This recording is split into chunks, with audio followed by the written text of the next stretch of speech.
I'm Misha Schubert. I have the great privilege to be the CEO of the Super Members Council in our work, which is, of course, to be that strong voice for 12.5 million everyday Australians who vest their retirement savings in profit to member super. And that strong work, that members-centred voice and focus is our organisation's purpose. And every day we think deeply about how to keep advancing that strong promise of super for millions of everyday working people across our country, low income and middle income people in their millions who are now today, thanks to the creation of superannuation as a universal compulsory system in our country where savings are preserved for their one job, which is to deliver all of us the strongest possible retirement income for a dignified retirement. Those key features of the policy design are the envy of the world. And what they mean is that we've created a nation of mum and dad shareholders in their millions through the structure, scale, and purpose of superannuation. And that's transformed the picture of how working people across our country in all sorts of jobs right across our economy are able to unlock parts of the profit share of our economy and the economic growth story of the country. No longer just earning a wage in their year-to-year lives in the workforce, but also seeing their superannuation savings grow over the course of those decades of someone's working life and unlock that secret to that every high net wealth investor has always had access to, which is the power of compounding investment returns to generate those really strong trajectories of people's growth in their savings across their lifetimes. So today we're going to present our newest report. As you know, for those of you who follow SMC's work, we have a vast work program where we are illuminating parts of how the system is evolving and working for everyday working Australians in our country, and also where we're sketching out the pieces of that full promise of super and equity uplift where we know there is more work to be done. We're really delighted today to be joined by David Whiteley, who is, of course, the Global Head of External Relations at IFM Investors, and someone who has made a big contribution to working people's retirement savings growth across the course of his life. And imminently, we're expecting to be joined also by Mark Delaney, the Chief Investment Officer at Australian Super, just a couple of months before he starts a very well-deserved retirement, taking the concept of retirement savings from the abstract to the personal. And we do want to particularly acknowledge the enormous contribution and our collective thanks on behalf of millions of everyday working Australians to Mark Delaney for his lion-sized achievements for working people. He has grown he has built stronger retirement savings and added to working people's retirement savings more than any other human being in our country's history. And we want to record our formal thanks to him for that incredible set of achievements. Today, we're going to sketch out the sort of key findings of this report, and Amy Loydell, who is SMC's Senior Manager of Advocacy and Research, will step us through the key headline findings and some of the new data and insights and analysis from that really strong data-informed work that we always do. We will then have a panel discussion with David and Mark and then invite your questions. So if you can pop those questions directly into the Q&A function, please. We'll try to whip through some of them before we run out of time. It's a tight 45-minute session. So without further ado, I'm going to hand to you, Amy Loydell. Thanks, Misha, and thanks to everyone for joining today. I wanted to start this report overview with some SMC research from last year, which found that the biggest beneficiaries from Australia's modern super system are not the well-off, but rather middle and low-income wage earners. Looking at the average wealth of recent retirees who are in the middle by wealth, over the past 2 decades, they've seen the biggest relative growth in overall wealth than in any previous time in our country's history. Non-housing wealth levels from 2002 to 2022 have nearly tripled, and that's in wage-adjusted terms. So it's around a 200% increase. And around 65% of that growth has come from increasing superannuation balances. And as super's grown, incomes of new retirees are also growing rapidly. So the amount of income from super has more than doubled for this cohort on average in wage adjusted terms to $740 per week. And that's specifically income coming from super with any age pension payments on top. So with that context in mind, the report we're releasing today explores how super has built wealth for individuals and led to increasing incomes for everyday Australians. Hi, Mark. The first thing that stands out in the research is the distribution of household wealth.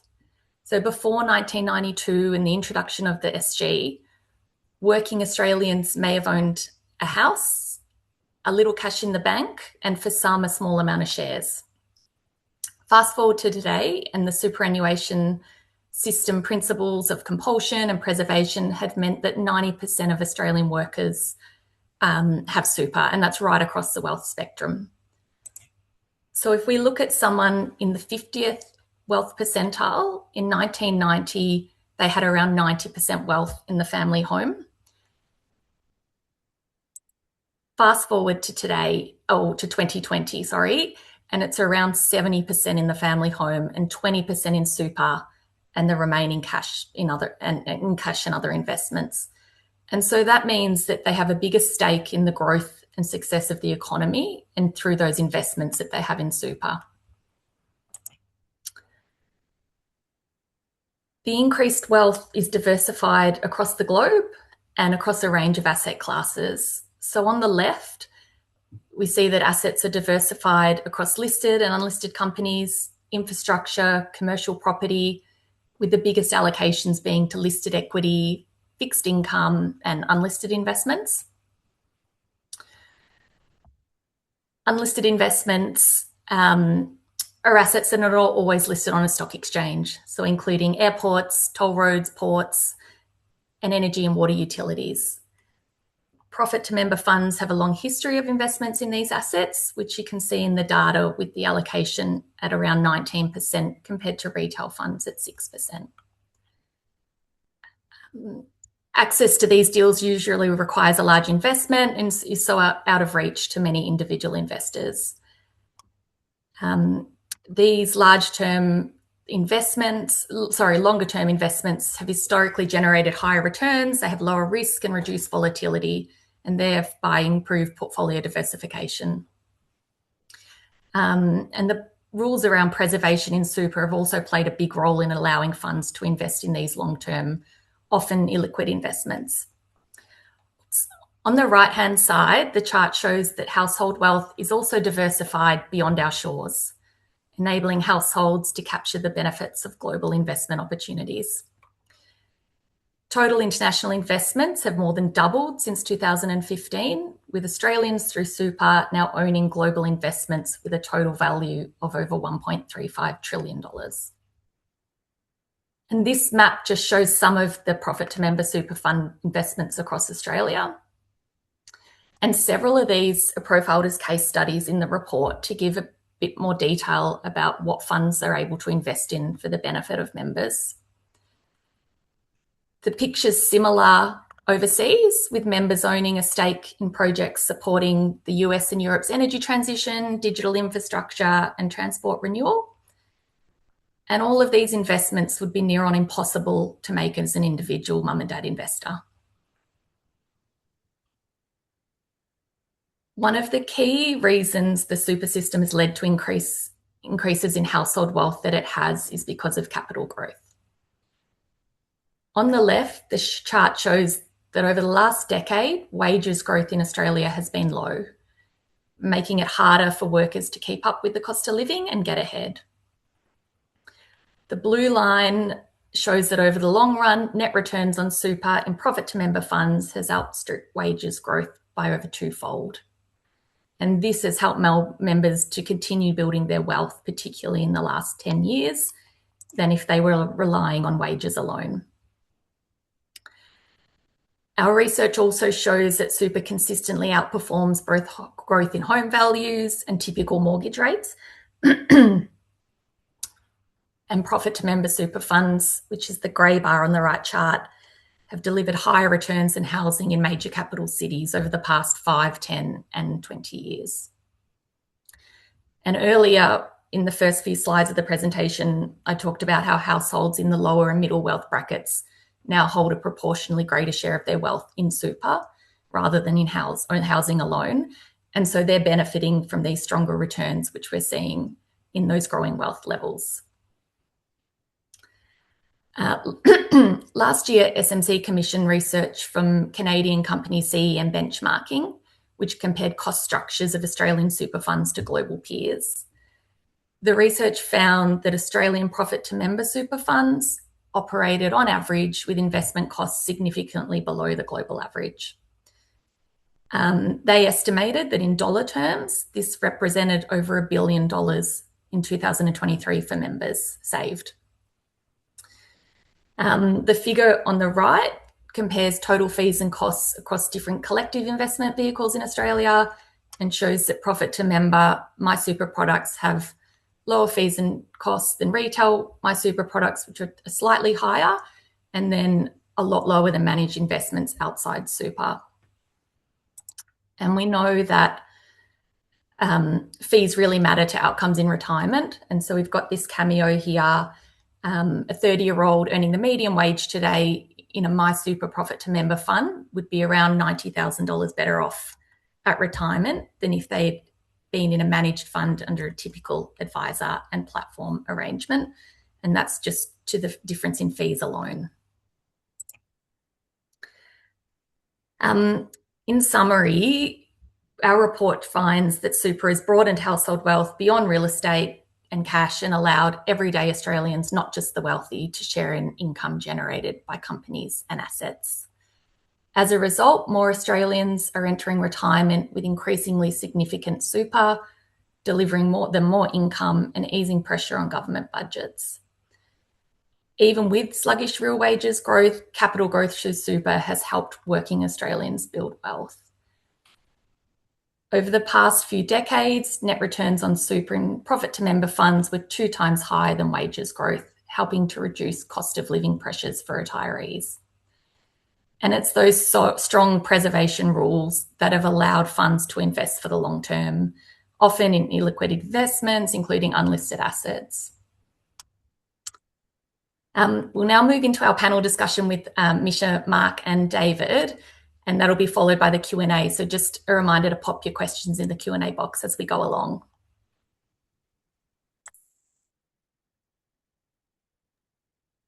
You're on mute, Misha. Thank you so much, Amy Lloydell, and thanks to you and the broader SMC team for the work on this important set of insights that help to tell that story with new data, analysis and evidence about what we've created in this country across a multi-decade span of time. We are now joined by the fabulous Mark Delaney, who we introduced in absentia earlier. But Mark, I wanted to make a particular point of saying thank you for honouring us with your presence in this webinar today and for joining David on our distinguished panel. We're really conscious that you are a lion for what you have created in the story of your remarkable career and contributions to everyday working people in this country.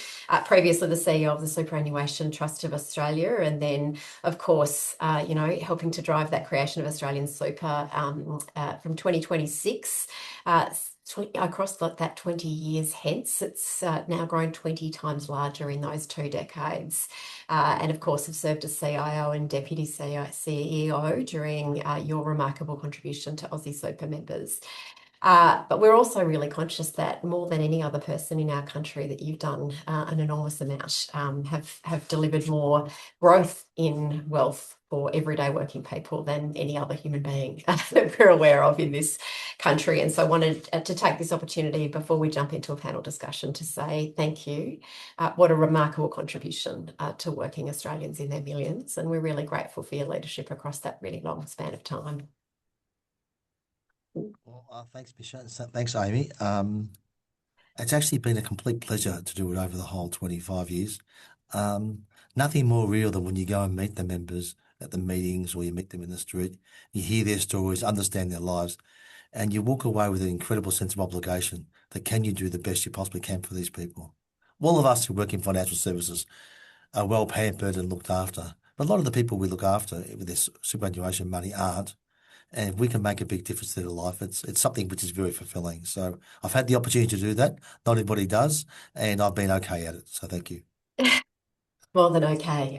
Very, very effective. Thank you. And thanks for that incredible, humility that you bring in the context of such an incredible outsized achievement for working people in our country as well. Let's jump into a broader panel discussion because we want to leverage the best of both of your sets of insights on some of the big themes that have been sketched out in this report and your broader observations. And we'll see if we can work through any questions that may come from our audience as well. But Mark, if we can kick off with you, let's start with the changing nature of wealth in our country and wealth creation, wealth distribution. When you think about that sort of past 30-year span since the legislation that created that universal system in our country, super's fundamentally changed kind of who benefits from capital growth and the slice of our community that has a stake in that. In your view, what's been perhaps the most transformative shift? Compulsory contributions, investment strategy innovation, or perhaps something else entirely? Yeah, a great question. Look, the Australian super system is really a marvel and the envy of the international world. I just travel around the world a bit recently, and everybody stops and asks you about the Australian system, and they all wish they could have one like the Australian system. So we're the benefit of those who designed it, and the members are the benefit of the wisdom of those people who did it. So it's fantastic. But what it does is massively expand the access to equities and private assets, which was not possible beforehand, and do it in an incredibly cost-effective way. When I first came into super in 1999, I couldn't get over what a great portfolios they were and how cheap they were. It was just like unbelievable. You could get all this little amount of money coming from the fund sector. So they're just great portfolios, organised and run really cheaply, and invested for the long term. And that's what compulsion gives you long term. And when you invest for the long term, compounding works, and you can add your skill to that, and the money just starts piling up. So I was really pleased in the report that the people retiring now have got retirement balances on average of around $200,000. It's a material amount of money. You take that to a person who goes on the age pension full time and see what difference that makes in terms of a holiday, presents for their grandchildren, and basically freeing up their life a fair bit. So it's already having a big impact, and it'll get even bigger. Absolutely. And I'm often really struck by every time the government publishes those figures about what the single rate age pension is for the full rate age pension. It's 30 grand a year, which is not a huge amount of money to live on. So those sorts of average balances you've just called out, 200 grand for today's retirees now on average, projected to grow to $500,000 for today's average 30-year-old, average earning 30-year-old. Across the next little bit makes a big difference in combination.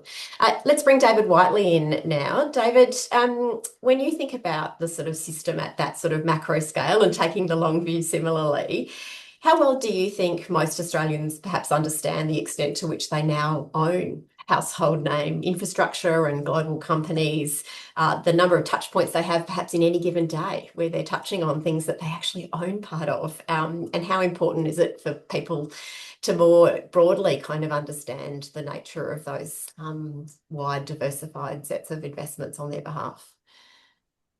Well, thanks, Misha. I think where I thought I'd start is if you go back to 2008, when the beginnings of the financial crisis, what a number of industry funds did then was to research their members to understand the extent to which they were concerned about market volatility. And this wouldn't have been a majority of members, but certainly a large minority of members thought that they were insulated from market volatility because their money was with super. I had literally no understanding of exactly how that superannuation was invested. It was almost as if it was in and of itself just a completely isolated form of investing. So as the financial crisis continued, what happened was the TV news tended to present the volatility and present the economic impacts to the Australian public, at least in part, through the impact it was having on their super. So that translated to industry funds having to run a series of ads using Bernie Fraser just to reassure people that super is a long-term investment, that their investments are invested not only carefully but across in diversified portfolios, and advising people or recommending that people seek advice before making any significant decisions. So I thought I'd start there because I think people's awareness of where their super has invested has advanced significantly over the last 15, 20 years. But I suspect still people have got a broader understanding that they're in diversified portfolios. I think there's immense amount of trust placed in super funds to be investing that carefully, effectively, but not so much in their best interest, but with skill and expertise. I would still suggest, though, their understanding of the way that super intersects with Australia's economy, the importance of it in Australia's current and future economic well-being is probably not all that well understood. And I think that while super funds continue to try and highlight the kind of investments that they're making to their members, we all collectively probably going to need to continue to take the Australian public on that journey of understanding just how important super will be to Australia's economic well-being into the future. And I think that Mark just touched on it there. It is very difficult to travel overseas and to be talking with policymakers or other market participants, and for them not to, and Mark's term is exactly right, you have this sense of FOMO or envy in what Australia was built into the 1980s and 1990s. And I think Australians are typically a pretty humble, as Mark was in his opening comments here, but a pretty humble nation. But super is something which not only we can collectively be proud of, but I also think something which we need to ensure that the public fully understands its immediate and then longer term impact on our economic security. Yeah, no, they're really good call outs. And I think, again, when I think about the sort of what are all the touch points for an everyday superannuation fund member with their super? Obviously, there's the sort of obvious thing of, have you got the app downloaded on your phone? Are you actually engaged with your super? Because again, we know that the more engaged people are, the sort of stronger position they'll be in to make those decisions that can make a consequential, impact on their future. But also when you think about, those of you who might have gotten on a plane or come through an airport today, used a bank card to purchase something at a supermarket, use banking services, use telco services, at almost a million moments through the course of your day, it may be that you're sort of engaging with parts of the economy in which Australians are invested in their millions.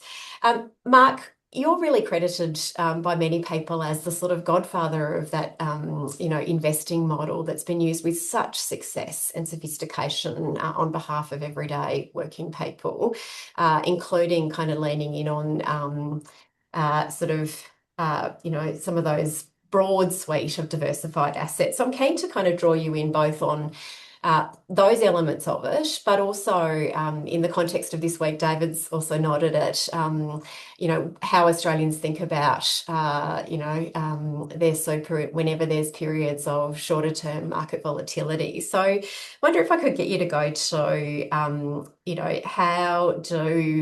what's the task to send important messages to Australians around thinking of super through that prism of the long-term horizons?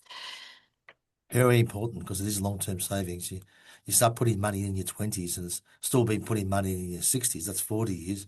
And you'll still be using that money in your 80s. That's 60 years. And so none of us can comprehend that. I can't even comprehend 25 years of Australian super, let alone 40 or 60 years. So it's pretty difficult. I understand that, but it's important. All investors are students of history. You have to start somewhere, so we go back and look at the history.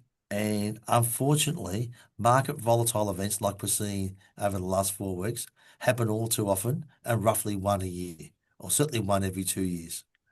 And they're always unanticipated. It's just volatility and unanticipated volatility happens a lot.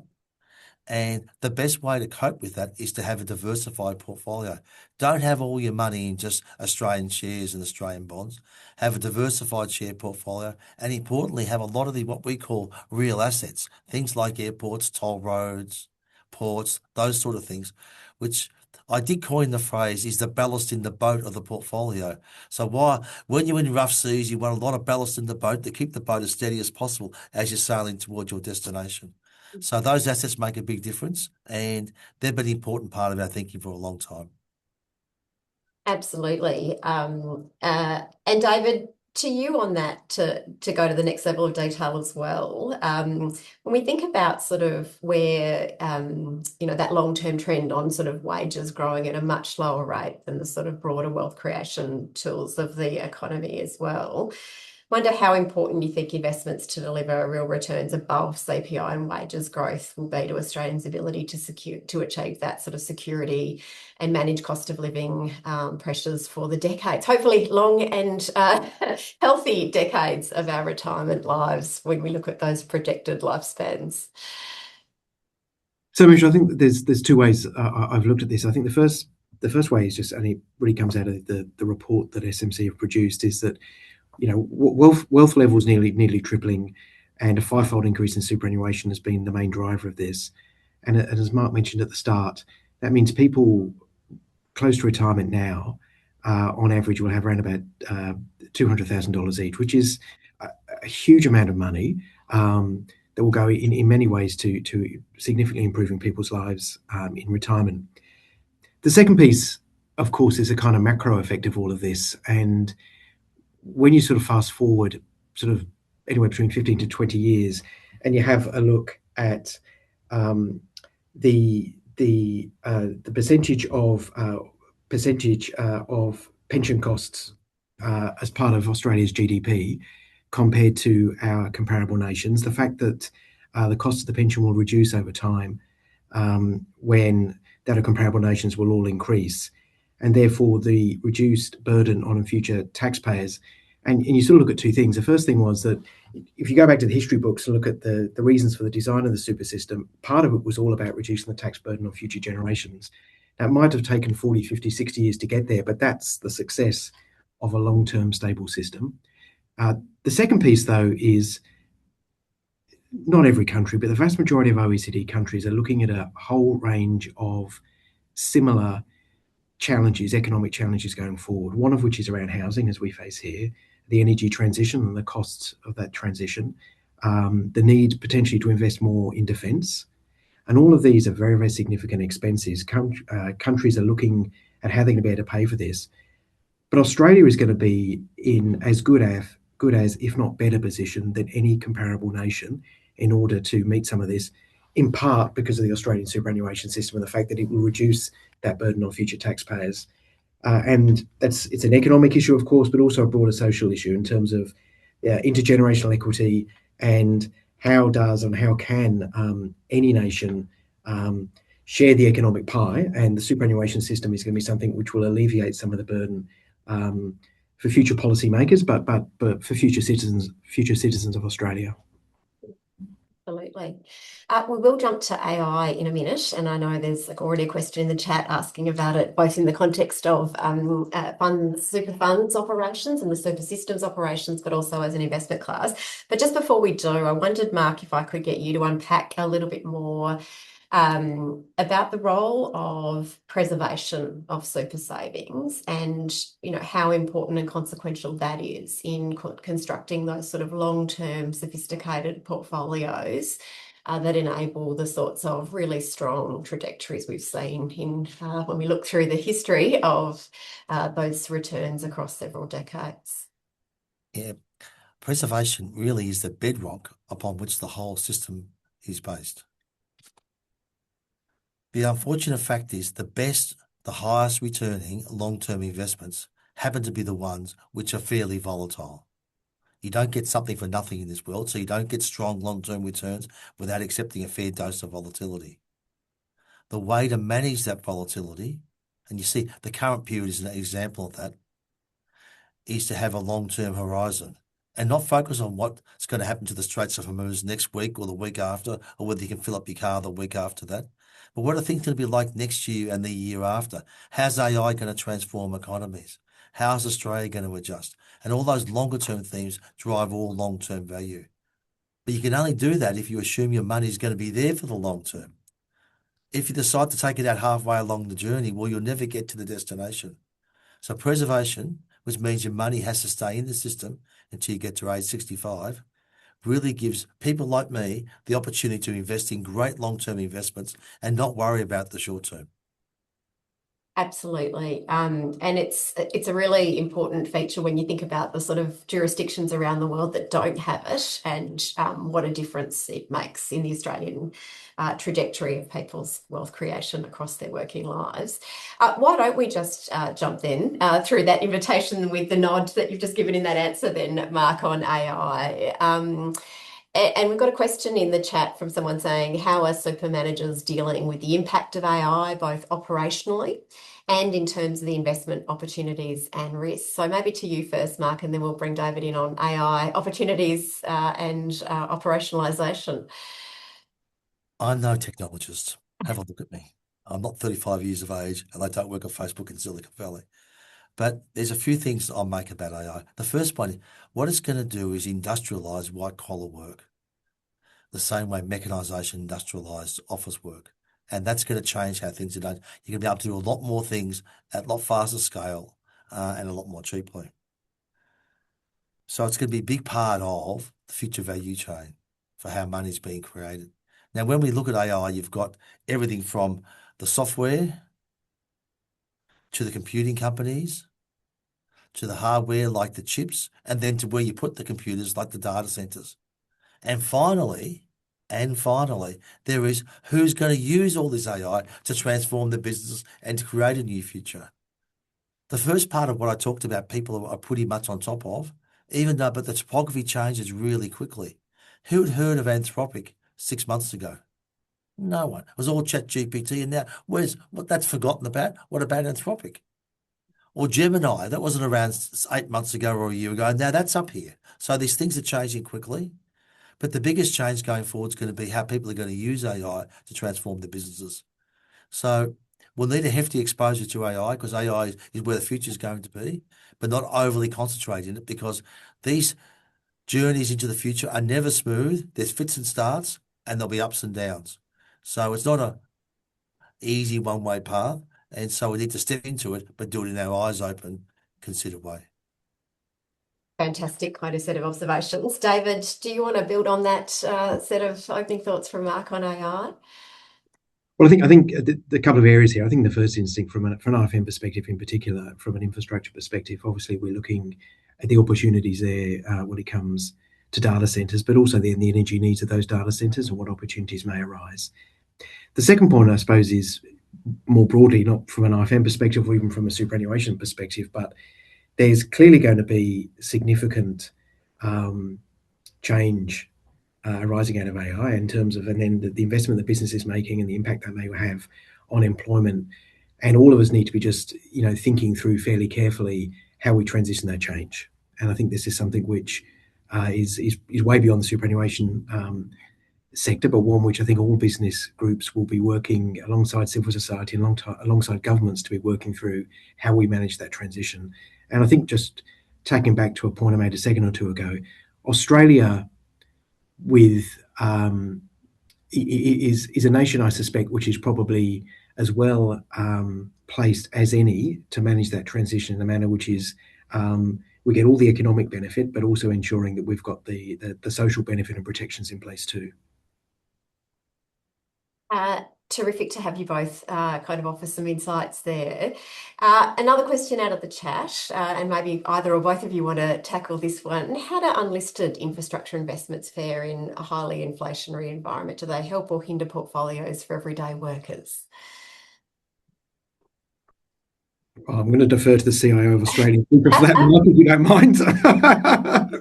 Thank you, David. I'm pretty sure you're going to pick that up. So one of the reasons we like infrastructure is because it's semi-inflation protected.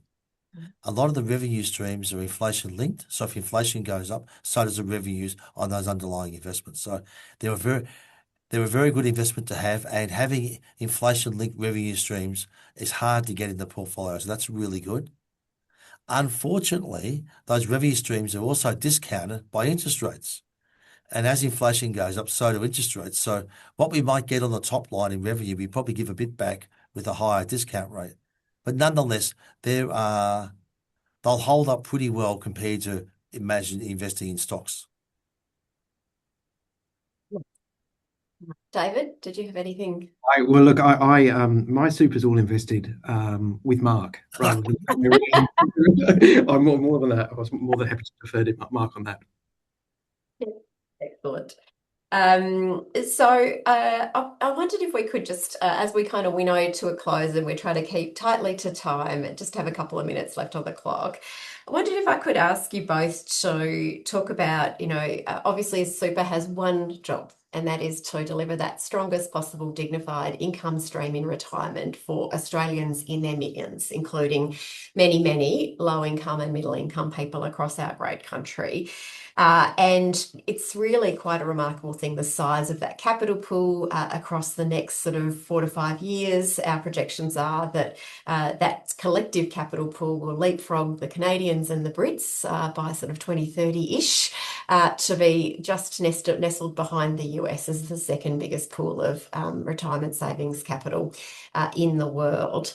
And you've both just been engaged. You've both engaged in the world, thinking about that deployment of capital in places where it can generate those strongest possible risk-adjusted long-term returns for Australians as the scale of that pool has built.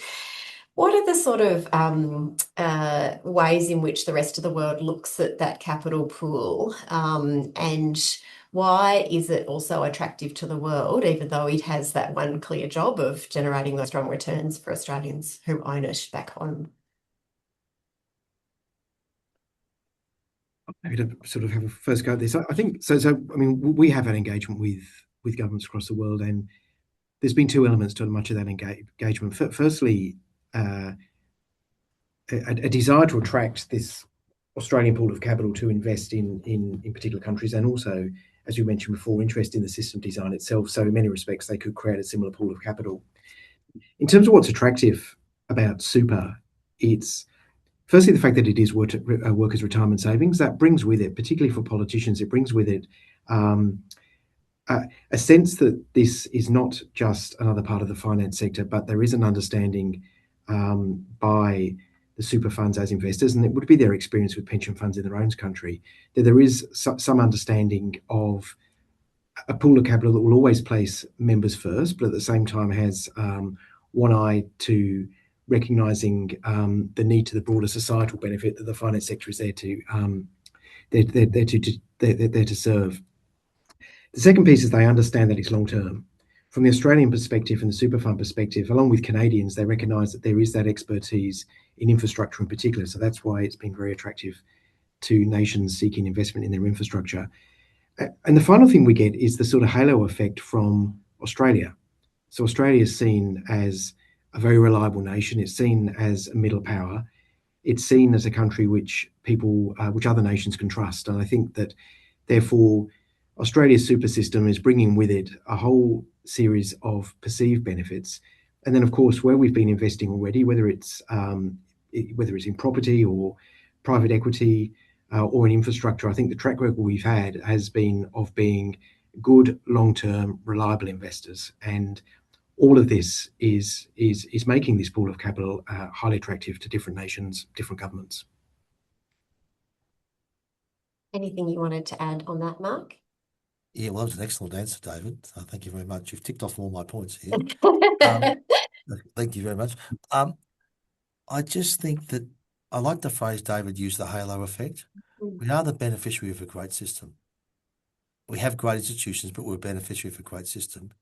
And there's something inherently dignified about trying to do the best you possibly can on behalf of others, which resonates throughout the whole world, and something to be proud of.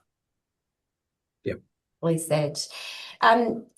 Mark, when you think about those members who you've served for such a long time, both those who are still in the accumulation phase and whose savings are growing in their working lives, but for those members who moved into retirement in an account-based pension where they're drawing a really, sizable additional sum of income out of their super, but still potentially having it continue to grow for them. What sort of a difference when you engage with members does that make to have that uplift of income from super that they wouldn't otherwise have had we just had a model that stuck with the age pension alone for the vast majority of Australians? Yeah, Michelle, it's probably the most touching things I've done, I think, is to just, they come up to you at the meeting and they're just so appreciative of the work you've done. And all the people at Australian super and industry funds and the super sector, the work they've done and how it's really made a massive difference to their lives. And it's something they could never have done on their own. It just wouldn't have happened otherwise. And they know it makes a massive difference. And so it's incredibly touching. And they're all, I can sort of picture the faces now over the years of people coming up and whatever, and I'll miss it. I think actually that will be the thing I'll miss the most, talking to the people whose money I was looking after. What a lovely message. As we need to wrap, I wondered if I could just invite you both, perhaps David, to you first, and then we'll come back to Mark. If you could communicate perhaps just one message to Australians about their super, something they may not necessarily have top of mind or think about a lot, what would it be? Well, I think this week or this month, particularly as we're seeing volatility in markets, I think it's always that, before their super with an industry super fund, their super will be invested in a highly sophisticated, diversified portfolio they could never construct themselves. It's getting access to some of the most sophisticated investment managers and some of the types of investments that, as I said, no individual could access. It's been designed that way to go through all forms of market volatility, and therefore, if they're thinking to make any decisions in the immediate environment, fund up your super fund before you do anything. Such an important message. And Mark Delaney, to you to have the final word today. If you could communicate just one thing to us everyday Australians about their super, something they may not necessarily have as a top of mind thought all the time, what would that be for you? I think they need to just believe it's being taken care of. It's a saving scheme, a mandatory saving scheme. It's being taken care of. And as long as they stay in the scheme, their retirement income will by and large be taken care of. It's an incredible outcome. Indeed. We are right on time. Thank you all for joining us today. For those of you who've registered and joined us for this terrific high energy 45-minute journey through the story of super so far in both the economy and in individual lives of Australians and their millions. Another very huge thank you to David Whiteley from IFM Investors, to Mark Delaney, the CIO of Australian Super. We will have more to say before you officially kind of hang up the boots on that role in a couple of months' time, Mark. But thank you again for your remarkable service to Australians. And thank you to Amy and the SMC team for their work on the report and this important conversation. For those of you who'd love to read the report in full, it will be on our website. If not now, then in nanoseconds, I'm sure. Thank you all for your time and for your continued stewardship of this remarkable system that has been created for all Australians. Thank you. Have a great afternoon.